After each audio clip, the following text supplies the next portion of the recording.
Welcome back to CeleScore TV, the place where we honor the lives behind the names. Tonight, we remember Tony Adams, a man who didn't chase fame through scandal or noise, but built it quietly, brick by brick, through craft, discipline, and grace. A boy from post-war Wales who dreamt of the stage, walked into Britain's biggest soap opera, and never walked out of the public's memory again. From birth to legacy, this is the life of Tony Adams. Tony Adams was born in 1940 on Anglesey, that rugged Welsh island shaped by wind, sea, and modest living. Britain was still recovering from war, televisions were rare, and entertainment was luxury. The idea that a boy from there could one day become a household face across the United Kingdom would have sounded impossible. But even as a child, Tony had that rare combination: composure, presence, and a hunger to perform. He left Wales young and headed to England with a decision that split his life into a before and an after. He enrolled at the Italia Conti Academy of Theatre Arts, one of the most demanding acting schools in the country. Like every actor of his generation, Tony started at the bottom. Small roles, understudy shows, auditions that ended in silence. Nothing came fast. Nothing came easy.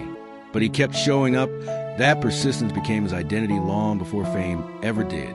Eventually, his discipline and elegance caught notice. By the 1970s, his face began appearing frequently on stage and screen. But his defining moment had not yet arrived. In 1978, Tony Adams walked into ITV's long-running soap Crossroads and walked out a star. He was cast as Adam Chance, the polished, calculating yet strangely empathetic accountant whose storylines and charisma hooked millions.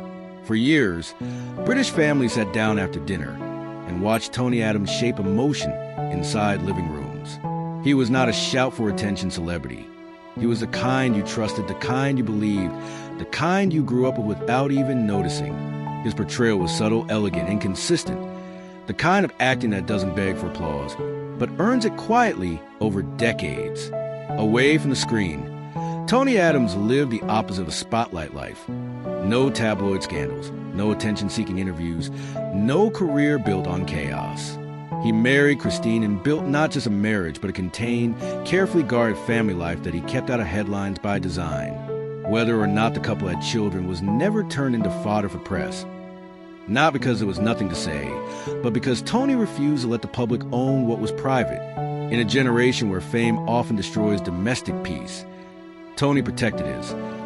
Fame on camera, family in the vault. In his retirement years, Tony Adams remained a figure of quiet prestige. The kind of veteran whose mere presence backstage or at a reunion panel drew nods of respect rather than noise.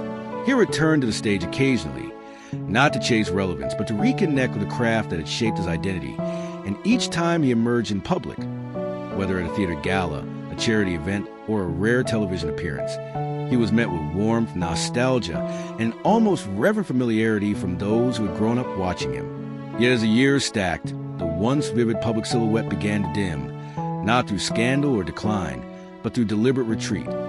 He slipped out of the cultural foreground the same way he lived, with composure, allowing his legacy to speak in the silence. What followed was not a dramatic collapse, but a dignified fade-out, a slow and graceful disappearance from view, the kind that only men who have already said everything through their work are able to achieve. On October 26, 2025, Tony Adams passed away at the age of 84 inside Sussex County Hospital in Brighton, with his wife Christine reportedly at his bedside in those final private hours. The family chose not to release any further medical details. A soft, dignified silence that matched the way he had lived his entire life. The moment the news broke, Britain reacted as though a page in its cultural memory had been turned. Tributes surged from former castmates, television executives, directors, stage partners, and broadcasters, and remarkably, they all echoed the same portrait. Not a man of controversy or noise, but one of discipline, warmth, courtesy, and unfailing professionalism. There were no counter voices, no critics emerging from the shadows, no divided camps, just a rare, unanimous chorus of respect. The kind of farewell only given to those who earn esteem without ever demanding it. Tony Adams belonged to a generation of actors forged long before viral clips, algorithm-made celebrities, or the dopamine rush economy of likes and trends, a time when fame was not something you engineered, but something you earned by turning up, doing the work, and letting the audience decide if you were worth remembering. His legacy stands as living proof of a quieter, older recipe for greatness. You show up, you deliver, and then you step back into silence without demanding applause. He leaves behind far more than a catalog of episodes and credits. He leaves behind a work ethic, a posture, a tone of professionalism that today's fame-hungry era almost struggles to comprehend. In a world where visibility is chased like oxygen, Tony Adams achieved something rarer. He became unforgettable without ever being loud. As fans, we do not only mourn his death, we honor the way he lived. Consistently, purposefully, without seeking praise. Tony Adams didn't just act on television. He became part of British memory. If you value stories like this, stories of lives, legacies, and the people who shaped our screens without screaming for attention, subscribe to CeleScore TV. Thank you for watching, and may Tony Adams rest in peace.